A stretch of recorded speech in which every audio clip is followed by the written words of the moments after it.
Commission को लिखा जी और 18 दफा रिमाइंडर डाला गया। हाँ, 18 महीनों में 18 बार 18 हाँ दफा 18 बार जी। और जो जानकारी दी गई तो वो अधूरी दी गई।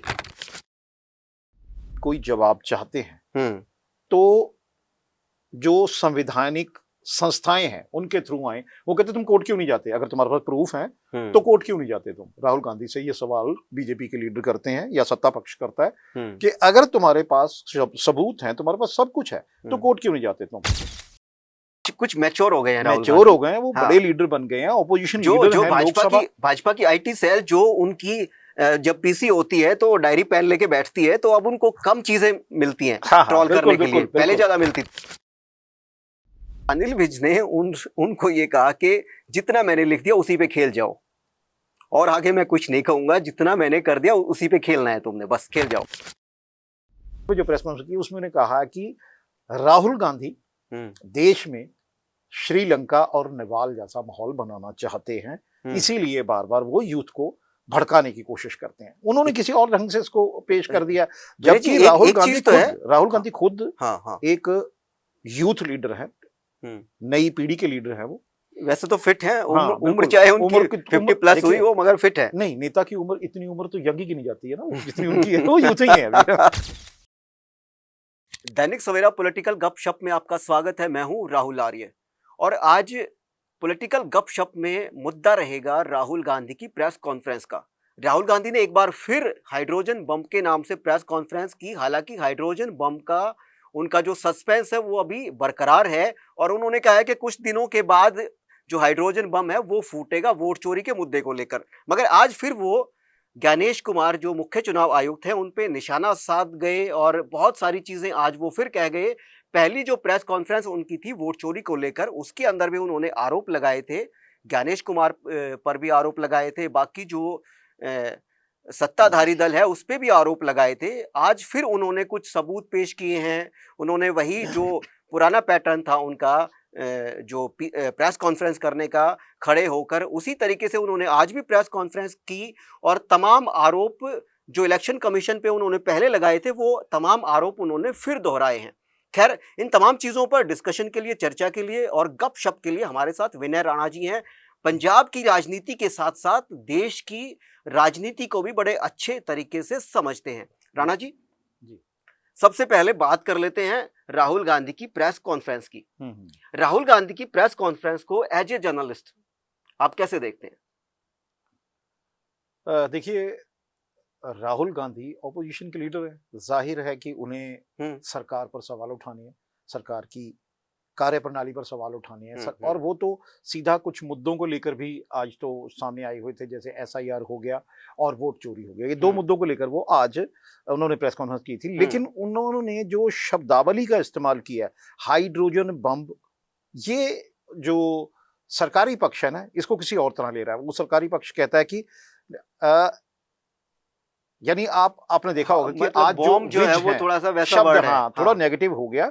क्योंकि अभी उन्होंने ये भी कहा है कि हाइड्रोजन बम तो अभी बाकी है, ये तो मैं उसका एक सैंपल देकर जा रहा हूं। तो ये तो हाइड्रोजन बम तो अभी बाकी है। तो ये जो बम शब्द है ना, इसको जो सरकारी पक्ष है यानी बीजेपी वाले जो सत्ता पक्ष जो है, उन्होंने इसको एक मुद्दा बना लिया। क्योंकि अभी आप क्योंकि खुद हरियाणा से हैं और जो अनिल विज हैं बीजेपी के सीनियर लीडर हैं और अम्बाला से कैबिनेट मंत्री हैं, लेकिन उन्होंने अपनी प्रोफाइल से मिनिस्टर शब्द हटा दिया है। आज ही की बात है ये, आपको शायद नहीं, सुनो मैं बता रहा हूँ फिर भी इसको मैं क्यों जोड़ रहा हूँ इस साथ। उन्होंने मिनिस्टर शब्द तो जरूर हटा दिया, लेकिन राहुल गांधी की प्रेस कॉन्फ्रेंस में उन्होंने पलटवार करने से पीछे नहीं हटे। उन्होंने कहा कि राहुल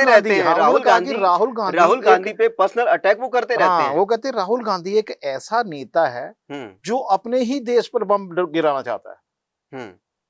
हालांकि ये तो एक पॉलिटिकल बयान ही है, लेकिन बम गिराना चाहता है या नहीं, लेकिन मुझे ऐसा लग रहा है कि राहुल गांधी को अगर कोई भी मुद्दा उठाना है तो उसमें नेगेटिव शब्द का इस्तेमाल कम करें, क्योंकि उनकी बातों को जल्दी ट्रोल किया जाता है, जल्दी पकड़ लिया जाता है। ये बात ठीक है, क्योंकि उन्हें कुछ शब्द ऐसे इस्तेमाल किए जाते हैं जो एक सीनियर, क्योंकि अब वो उतने जूनियर लीडर नहीं है या इतने, अब लगता है वो कुछ मैच्योर हो गए हैं, वो बड़े लीडर बन गए हैं, ऑपोजिशन लीडर हैं।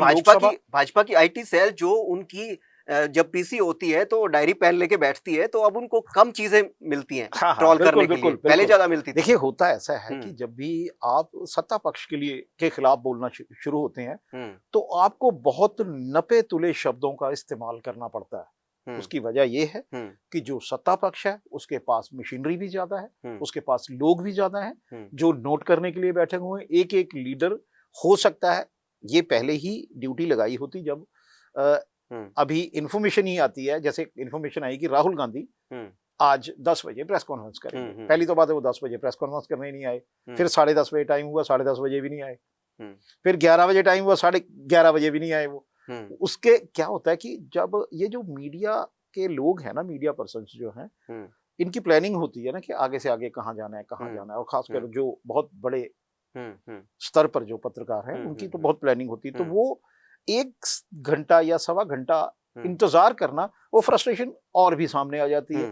तो क्या है कि जब सत्ता पक्ष के खिलाफ अगर आपने कुछ भी सबूत, कुछ भी बातें कहनी है तो एक तो सबूत के आधार पर कहनी चाहिए, क्योंकि वो बार बार जब भी राहुल गांधी कोई प्रेस कॉन्फ्रेंस करते हैं तो अनुराग ठाकुर को उनका जवाब देने के लिए, काउंटर करने के लिए अनुराग ठाकुर को ही बैठाती है, क्योंकि अनुराग ठाकुर भी केंद्र में मंत्री रहे, बहुत सारा अनुभव है और बहुत अनुभव है, क्योंकि ऐसी फैमिली से बिलोंग करते हैं कि वो उनका जीवन जो है, उनका बचपन जो है वो पॉलिटिकल परिवार से आते हैं, माहौल में गुजरा है। तो वो भी शब्द और बहुत नपे तुले शब्द इस्तेमाल, ये तो चलो खैर भाजपा का एक ढंग है कि बहुत नपे तुले शब्दों का इस्तेमाल वो करते हैं।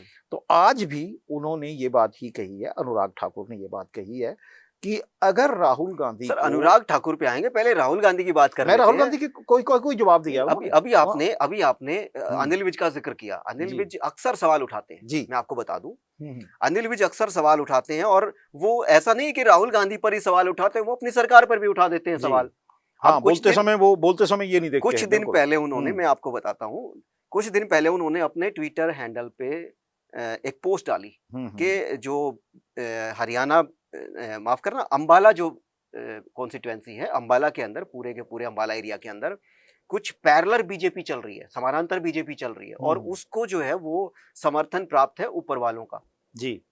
अब मैंने वहां पे रिपोर्टर भेजा कि एक बार अनिल विज जी की बाइट करें इस विषय में।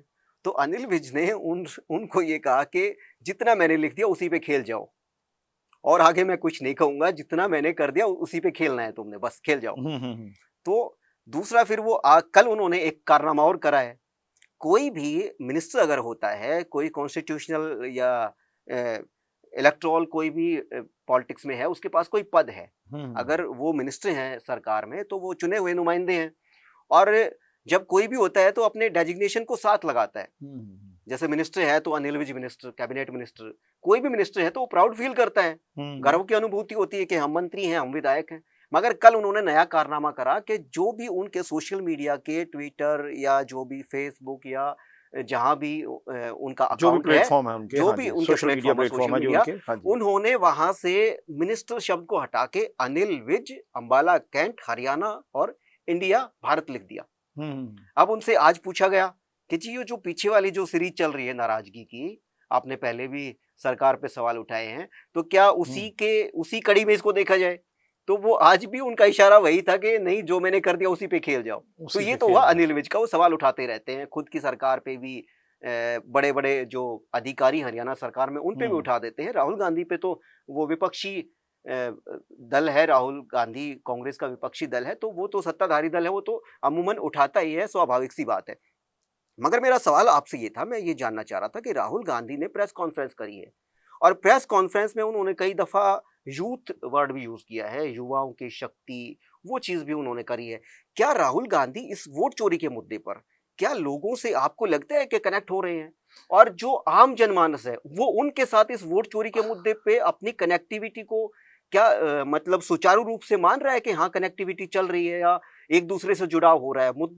मुद्दा जो है राहुल गांधी का वोट चोरी का, वो मुद्दा जनता से सीधा सीधा जुड़ रहा है कि नहीं जुड़ रहा है? बतौर आप जर्नलिस्ट क्या मानते हैं, मेरा ये सवाल है। देखिए, राहुल गांधी ने आज यूथ शब्द का बहुत बार इस्तेमाल किया आज, और इसका मतलब ये भी हो सकता है कि वो जो सासाराम में बिहार में जो यात्रा करके आए हैं उस दौरान उन्होंने लोगों से मिलके कुछ बातचीत की है, उन्हें कुछ ऐसी बातें सामने आई हैं या कुछ ऐसा मिला है जिसमें उन्होंने यूथ शब्द का बार बार इस्तेमाल किया है। लेकिन सत्ता पक्ष इसको किसी और तरह से ले रही है। सत्ता पक्ष कह रही है, अनुराग ठाकुर ने जब ये प्रेस कॉन्फ्रेंस की है, इसके काउंटर में प्रेस कॉन्फ्रेंस की है, राहुल गांधी जी की जो प्रेस कॉन्फ्रेंस थी उसके काउंटर में जो प्रेस कॉन्फ्रेंस की उसमें ने कहा कि राहुल गांधी देश में श्रीलंका और नेपाल जैसा माहौल बनाना चाहते हैं, इसीलिए बार बार वो यूथ को भड़काने की कोशिश करते हैं। उन्होंने किसी और ढंग से इसको पेश कर दिया, जबकि राहुल गांधी खुद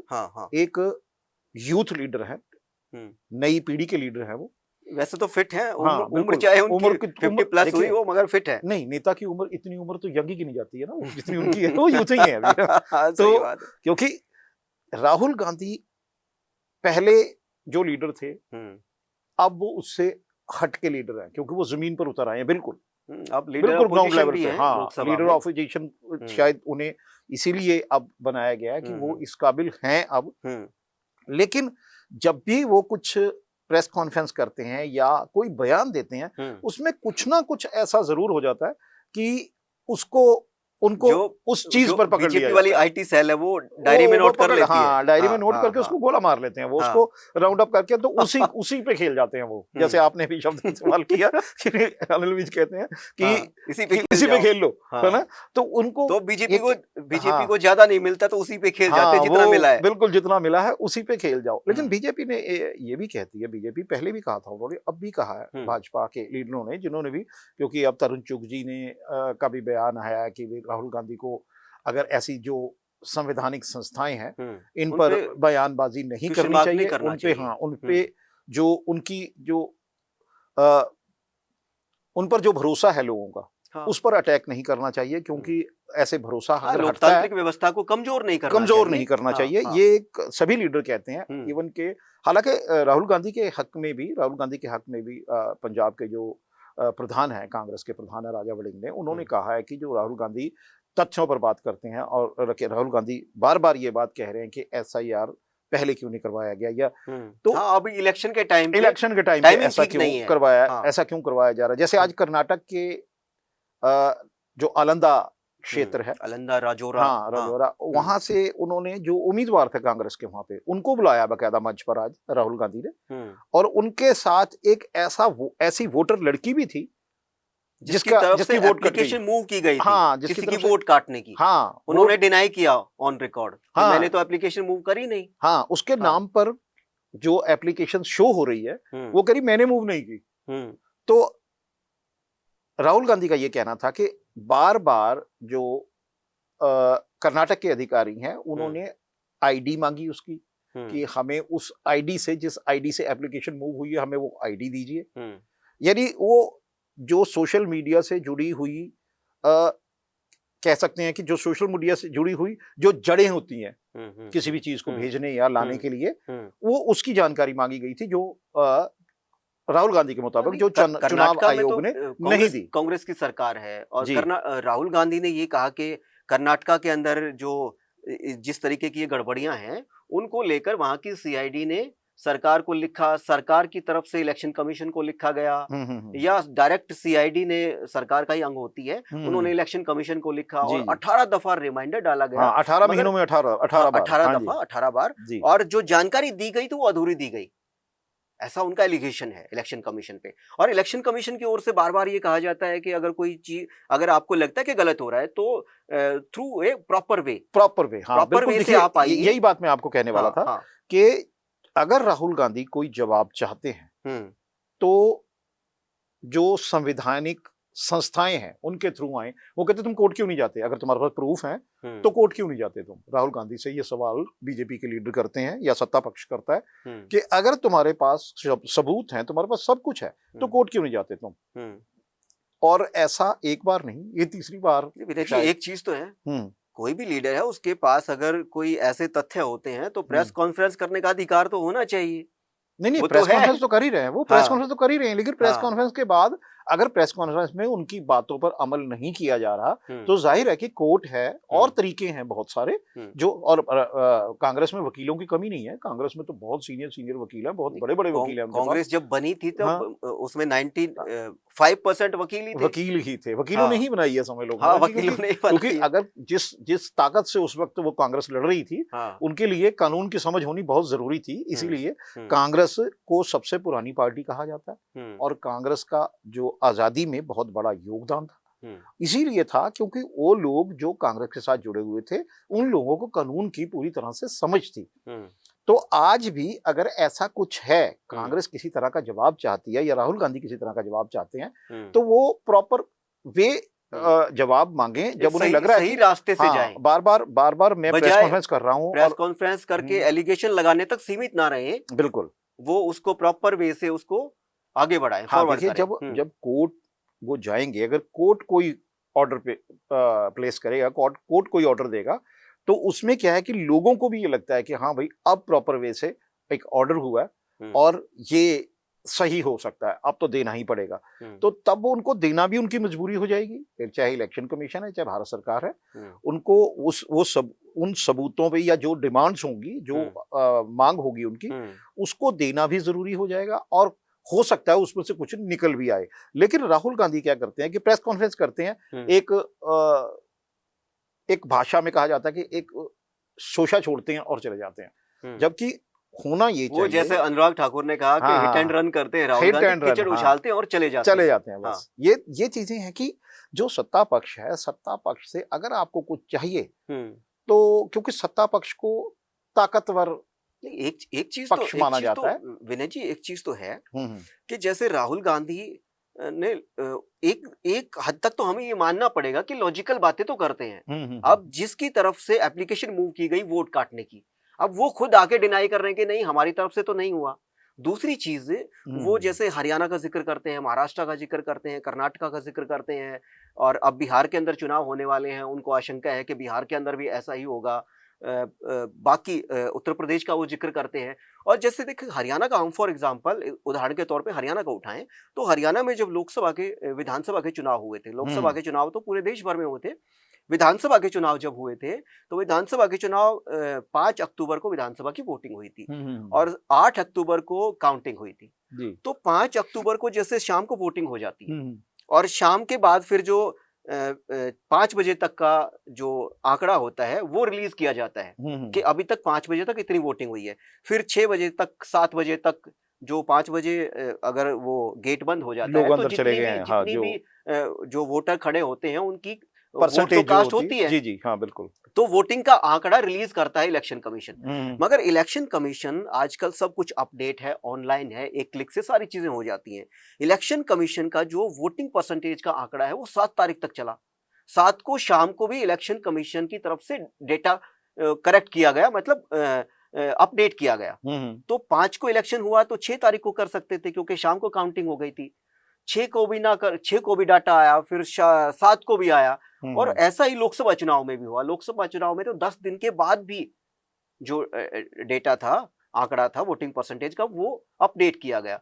तो ये इन चीजों को भी राहुल गांधी या कांग्रेस इन चीजों को भी उठाती रही, मुद्दा बनाती है। हाँ मुद्दा बनाती है। तो आप क्या मानते हैं इसमें, कुछ आपको लगता है कि लॉजिकल है? और जब पहले बैलेट पेपर से जब काउंटिंग होती थी तो उस वक्त भी इतना टाइम नहीं लगता था जितना टाइम आजकल ऑनलाइन एक क्लिक पे सारी चीजें हो रही हैं तब लगता है? नहीं, देखिए ये तो एक प्रोसेस है, लेकिन जाहिर है कि जब गिनती बहुत ज्यादा हो जाए तो उसमें टाइम लग सकता है। ये कोई ऐसा नहीं है कि 10 दिन 11 दिन ऐसे नहीं बहुत टाइम हो जाता है। 10 दिन के बाद आंकड़ा अपडेट करना। जो स्टेट का इलेक्शन है उसमें तो नहीं 10-11 दिन लगे, उसमें लोकसभा की बात कर। हाँ लोकसभा में तो क्योंकि लोकसभा में हमारे यहाँ वोटर तकरीबन 90 करोड़ से ऊपर हो गए हैं, ठीक है ना। तो वो क्या कि जो वोटर है बहुत बड़ा आंकड़ा हो गया, इसीलिए जो कहते हैं ईवीएम, क्योंकि जब ईवीएम से वोटिंग नहीं होती थी, बैलेट से वोटिंग होती थी, तो कांग्रेस के लीडर कहा करते थे जी बैलेट पेपर्स में ईवीएम तो कांग्रेस ही लेके आई थी। नहीं हाँ वही, फिर उसने बाद में क्या किया कि और एक उनके मेंबर पार्लियामेंट होते थे भाजपा के, उन्होंने ईवीएम को क्रिटिसाइज करने के लिए एक बुक भी लिख रखी है जी, किताब भी लिखी थी उन्होंने जी। यही है ना, देखो जब आप सत्ता में होते हो तो आपकी बयानबाजी कुछ और होती है, जब आप विपक्ष में होते हो तो आपकी बयानबाजी कुछ और होती है। देखिए, ये तो जरूरी है कि जो पॉलिटिकल लीडर हैं इन्हें अपने पर भरोसा बनाए रखने के लिए लोगों के सामने कुछ ऐसे तथ्य देने पड़ते हैं जो लगता है कि अब राहुल गांधी वैसे बहुत पॉपुलर लीडर हैं, राहुल गांधी बहुत पॉपुलर लीडर हैं इस वक्त, यंग यूथ में वाकई बहुत पॉपुलर हैं वो, इसमें कोई, आप राहुल गांधी जैसे हम लोग तो सोशल मीडिया से हम लोग जुड़े हैं ना इस वक्त, सोशल मीडिया में आप राहुल गांधी की वीडियो डालो, चाहे पॉजिटिव चाहे नेगेटिव, आप देखोगे उसके नहीं। राहुल गांधी का एक एलिगेशन और रहता है मीडिया पे कि मीडिया उनको जितना दिखाना चाहिए उतना उनको दिखाता नहीं है। नहीं ऐसा तो नहीं है, ये तो चलो जो नेशनल मीडिया है वो उनकी कवरेज कम करता है, राहुल गांधी का ऐसा आरोप होता है। नहीं, अब तो ऐसे कवरेज के लिए ऐसे कहा ही नहीं जा सकता, क्योंकि देखो जो इंडियन नेशनल कांग्रेस है उनका अपना एक प्लेटफॉर्म है, राहुल का अपना है, इतने सारे लीडर हैं, सबका अपना प्लेटफॉर्म, अगर तुम उसी पे डाल देते हो तो तुम्हें किसी मीडिया की जरूरत ही नहीं है। अब तो ऐसा तो है ही नहीं कि अगर पहले क्या हुआ करता था कि टीवी या अखबारें, डिपेंडेंसी नहीं है, डिपेंडेंसी तो अब तो है ही नहीं। अब ये बातें कहनी जो कि भी मुझे दिखाया नहीं जा रहा है, ये नहीं किया जा रहा, वो नहीं, ये तो अब बिना वजह की वो है। आप जब अब राहुल गांधी ने जब जिस प्रेस कॉन्फ्रेंस में आना था, आपने शायद देखा होगा, उससे पहले की तस्वीर आई, राहुल गांधी के आने से पहले की तस्वीर आई, तमाम मीडिया जो है मतलब इतने ज्यादा कैमरे लगे हुए थे, इसके बावजूद राहुल गांधी सवा घंटा लेट आते हैं। मतलब वो आप 200 लोगों को वेट करा रहे हैं, 200 लोग आए हैं आपके वहां, तो अगर जिसे जो फ्रस्ट्रेट हो गया है वहां पे आने से, तो जाहिर है कि जाके आपके खिलाफ ही खबर चला देगा वो, ठीक है कि नहीं, या वो पॉइंट निकाल देगा जो आपकी तरफ जाते हैं। मैं लेट आने से मैं थोड़ा सा इसमें थोड़ा सा वो करूंगा, मेंशन करूंगा कुछ, जैसे कल रोहतक में जेपी नड्डा जी का कार्यक्रम था हरियाणा में, और वहां पे उनका कार्यक्रम था स्वस्थ नारी और सशक्त परिवार अभियान की वो शुरुआत करने वाले थे। उनका सेवा पखवाड़ा चला हुआ है भाजपा का, और कल नरेंद्र मोदी जी का जन्मदिन भी था। तो वहां पे महिलाओं के रिगार्डिंग कार्यक्रम था, तो जो आशा वर्कर हैं हरियाणा में उनको बुला रखा था। तो वो तो जो हेल्थ डिपार्टमेंट होते हैं, उनसे रिलेटेड जो डिपार्टमेंट होते हैं उनको बुलाते ही हैं, अगर केंद्रीय स्वास्थ्य मंत्री अगर आए हैं तो वो जो लेडीज थी उनको सुबह वो बीच में प्रोग्राम छोड़ के और बीच में बाहर निकलाई, और जब मीडिया ने उनसे पूछा, हमारे रिपोर्टर ही थे, उन्होंने उनसे पूछा कि आप बीच में क्यों छोड़ के चले आगे प्रोग्राम को, तो उन्होंने कहा कि 6 बजे के हमें बिठा रखा है और ना हमें खाना दिया, ना हमें चाय दी, हमें कुछ नहीं दिया, हमारी सैलरी भी 11 महीने से नहीं दे रखी है, रोक रखी है। तो लेट अगर कोई भी होता है तो इंतजार करने वाले को दिक्कत होती है। हाँ, फ्रस्ट्रेशन निकल जाती है ना कहीं ना कहीं। चलो जर्नलिस्ट हैं और उनके पास बहुत सारा, जर्नलिस्ट के पास काम होता है, अगर ऐसा नहीं होता कि एक ही प्रेस कॉन्फ्रेंस उनको कवर करनी है, बिल्कुल बहुत सारे काम करने होते हैं। उन्हें ये भी पता होता है कि वो दिल्ली में जो कवरेज के लिए बैठे हुए, उन्हें ये पता है कि राहुल गांधी प्रेस कॉन्फ्रेंस करके हटेंगे तो भाजपा का कोई बड़ा लीडर करेगा। कांग्रेस के लोग बिल्कुल सुने इस बात को कि आगे से प्रेस कॉन्फ्रेंस जब की जाए तो समय पे आए जी। हाँ, बस मैं वही कुछ बातें ऐसी, क्योंकि देखिए हम जर्नलिस्ट भी हैं, पॉलिटिकल हम लोग देखते रहते हैं, और हमने ये सब कुछ देखा भी है कि कौन सा लीडर कैसा रहा है, कौन सा लीडर टाइम का पंक्चुअल रहा है, कौन से लीडर ने आज तक क्या कहा। देखिए, जब भी मैंने आपको पहले भी ये बात कही कि सत्ता पक्ष में आप होते हो तो आपकी बयानबाजी कुछ और होती है, जब आप विपक्ष में होते हो तो आपकी बयानबाजी कुछ और होती है। बस यही फर्क है। हालांकि राहुल गांधी बहुत शिद्दत से, बहुत जोर शोर से लगे हुए हैं, और उन्होंने जो भी कोशिशें अभी तक की हैं, ऐसा नहीं कि उनका कुछ लाभ नहीं हुआ। हालांकि कांग्रेस बहुत, जो बीजेपी कहती है कि कांग्रेस राहुल गांधी के नेतृत्व में 2019 की मेहनत, 2019 के बाद उन्होंने थोड़ी हार्ड वर्किंग की, अपनी भारत जोड़ो यात्रा भी शुरू की, और जहां उनकी 40-44 सीटें थी तो वो उनको 99 पे ले आई हैं। बिल्कुल। देखिए, नहीं 99 पे ही नहीं लेके आई, भाजपा की सीटें भी कम हुई हैं। देखिए तुम, हाँ, भाजपा की भी कम हुई। ये भाजपा की ओर से 400 पार का नारा था। जी 400 पार का, इस बार 400 से पार इन्होंने कहा था। देखिए, वो पिछली वाली भी नहीं रही, एनडीए 400, हाँ एनडीए 400 पार, तो वो पिछली वाली भी नहीं रही। तो इस करके ये कि राहुल गांधी ने अगर मेहनत की है तो उसका नतीजा सामने आया है। लेकिन इसके लिए राहुल जी को एक तो पंक्चुअल होना पड़ेगा, नंबर 1, उसमें जरूरी है। ये देखिए, ये कुछ चीजें हैं जो काउंट करती हैं, मतलब काउंट करती हैं और पे भी करती हैं। तो ये चीजें इन्हें ध्यान रखना होगा। राहुल को प्रेस कॉन्फ्रेंस हो, देखिए जब भी आप तथ्यों पर कोई प्रेस कॉन्फ्रेंस करते हैं, किसी बड़े मुद्दे को लेकर करते हैं, हो सकता है कि कुछ पेपर वर्क ना हो पाया हो, इस करके लेट हुए हो वो, या कोई चीज अधूरी रह गई हो, कोई चीज जिन लोगों ने बुला रखा था, जिनको उन्होंने बुला रखा था, तो बहुत सारी टीम है, बहुत सारे लोग हैं, उनको तो दिक्कत ही नहीं आनी चाहिए। नहीं, जैसे अब मान लो कि जिनको उन्होंने स्टेज पर चढ़ाना था, हो सकता है वो लेट आए हो, लेकिन कुछ भी कारण हो, कोई ना कोई व्यवस्था, कुछ भी कारण हो सकती है। राहुल गांधी जी ने जो टाइम दिया था, राहुल गांधी ने उस वक्त उन्हें आप मंच पे आ जाना चाहिए था। पीछे तो टीम बहुत बड़ी है, वो खुद अगर कुछ कमी रह गई थी वो उसको पूरा करती, और जो लोग अगर नहीं भी पहुंचे थे तो वो खुद लेकर आती, उनको स्टेज तक पहुंचाती। लेकिन राहुल गांधी एक लंबा बोलने वाले नेता है। पिछली बार उन्होंने जो प्रेस कॉन्फ्रेंस की थी, तकरीबन आपके जो अमूल्य सुझाव हैं वो राहुल गांधी तक पहुंचने चाहिए। बिल्कुल, देखिए लंबा, वो अकेले आज पूरी प्रेस कॉन्फ्रेंस उन्होंने इंग्लिश में की, आज हिंदी का इस्तेमाल उन्होंने किया ही नहीं है। इवन के जो वहां से कर्नाटक से दोबारा रिपीट हिंदी में करा, जो बार इंग्लिश में करा, उसके बाद जो कांग्रेस जो उन्होंने कर्नाटक से बुला रखे थे, उनको भी उन्होंने कहा कि कोई बात नहीं, आप तमिल में बोलिए, तो बाद में ट्रांसलेट कर दिया जाएगा। तो वो जो नेता आए हुए थे, जो जिनको वो अपना उम्मीदवार बता रहे थे कांग्रेस का, उन्होंने तमिल में ही बात की और बाद में उसको ट्रांसलेट किया गया।